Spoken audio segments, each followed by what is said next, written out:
And then an almighty explosion, with debris just flying everywhere through space and whatnot. We can't see anything. And as the dust settles, so to speak, all we see left is maybe at best, Andy, a third, maybe a quarter of Cybertron left. And it's just floating there with so much debris around it. It's mental what we've just seen. Yeah, and that shot in particular, like, I kind of... It took me a moment to be like, why does this feel so, like, impactful? And then you think back across the entire cartoon continuity, how many episodes start with an establishing shot of Cybertron? Like, how many episodes end with an establishing shot of Cybertron? And you always see it in basically the same state. Like, we have the odd kind of flashback to its golden age where it looks a bit fancier. But, you know what Cybertron looks like, and suddenly to have this obliterated version of it is actually, like, this kind of goes back to the whole, like, this is more impactful in a lot of ways even than the movie, because it's not just like, oh, some these characters died. It's like this entire planet that has been kind of the centerpiece of this entire series, you literally just blew it up, and you followed through on it, and it's an incredibly big deal. It's now just, well, what's left of it is just a barren planet. Rodimus and co. go down to the surface, what's left of it. Rodimus exits the train bots, just jumps down to the surface, and then just says to himself, Fortress was right after all. Implying he basically didn't trust what Fortress was saying, or just didn't believe him. Daniel, not wearing a spacesuit, mind you, but we won't touch on that until another time, it then appears behind him, along with the other Autobots, and just says to Rodimus, let's go home to Athenia. And my first thought was, bad choice of words, Daniel. Yeah, I legit thought that was going to be a thing where he was just going to be like, let's go home. And it's like, Daniel, this was my home. God damn it, shut up. Yeah. But yeah, that's good stuff. And then Rodimus responds with, thanks, but I have a journey I must make. And at this point, I just responded with, what? I really need a McDonald's right now. In fact, Daniel responds with, a journey? Why? Which is actually a very good question. Like, maybe not the time, but... Rodimus goes on to say, the age of the old Transformers has passed. This is an age for the young. I'm going on a journey to find a planet without war for the Transformers to settle on. Fortress responds with, but the commander's mission, he's implying Rodimus being commander, is to lead us. Rodimus just says, I'll leave somebody in charge. Fortress's response was, in charge? Rodimus then just looks at Fortress and just says, you're the new commander as of today. Well, Fortress? And he sticks his hand out to shake it, which Fortress does. Rodimus adds, I'm counting on you. Fortress says to himself, with admittedly quite a worried look on his face, it's your destiny. There's no point in resisting, referring to himself. Rodimus then just says, take good care of them until we meet again.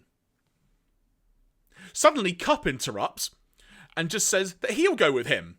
And then Blur says the same. And then RC says, I'll come too. And then Rodimus just sticks his hand out and just says, wait, RC, stay behind. RC just goes, why? Rodimus then says, excuse me, what would Wheelie and Daniel do without you? There are enough of us on this journey. RC just goes, Commander! Which, I'm imagining that was her going, no, you cannot leave me with those two. Do not do this. And then Wheelie and Daniel just both shout together, Rodimus! And then Rodimus then says, take care, Daniel. We'll meet again. Goodbye, then. And then just immediately runs off and flies into the sky. And Daniel then cries out to Rodimus as we see the three Transformers fly away. And the episode concludes with the narrator saying, quote unquote, "Heavy losses were sustained in the battle for the miracle alloy. Planet Cybertron has disappeared from the universe, but the dawning of a new age is approaching, step by step." A lot happened here, Andy. yeah. I mean, even post like Cybertron blowing up, it's like, cause I thought, well, okay, that's a big deal. I give me some time to cope with this, and then suddenly it's like Rodimus is just like, yeah, I've got to go on some vision quest or whatever I'm doing, and then it's like, yeah, I'm gonna put someone else in charge. Like, oh, please don't let it be Wheelie. Which thankfully he didn't do that. It's like, Cosmos, you're in charge. Yeah, and then yeah, like that whole thing, and so yeah, we've got multiple storylines going on. I mean, again, talking about this series having through lines, like this is not a reset to default, come back next week. This is a, you know, entirely different show almost. Like this almost feels like it should be a season finale and come back for season 2 where, you know, I don't know, Rodimus is gonna, you know, go and find himself in the Himalayas or whatever, you know, is gonna happen next. Yeah, I mean, one assumes that down the line in this series, before it ends, we're probably going to see Rodimus and co again. Heck, if we actually know or not, because we don't actually know. Maybe the TF Wiki might allude to it in a few moments when we go through the notes. But currently, just trying to think of the roster in terms of who's left from G1, it's basically some of the combiner teams and RC at this point, right? Yeah, pretty as in OG G1 in essence. Like, I'm thinking around movie time and prior. Yeah. I mean, yeah, like on a technicality now, Blaster isn't Blaster. Like, I guess he doesn't count. I mean, I guess his cassettes count, but yeah, it's a pretty thin down roster. It's also weird, like Rodimus being like, "Oh, this is like an era for the young." It's like you were the young kid, like not that long ago. I mean, sure, you kind of weirdly aged up when you jam the Matrix in your chest, but I mean, you're not old. You're not Cup. I mean, that's another thing as well, is that one assumes that he's... I mean, this is just me trying to clutch at straws to figure this out now, not knowing what's going to happen next, but is he just going to go and try and refill the Matrix by doing, like, little good deeds here and there?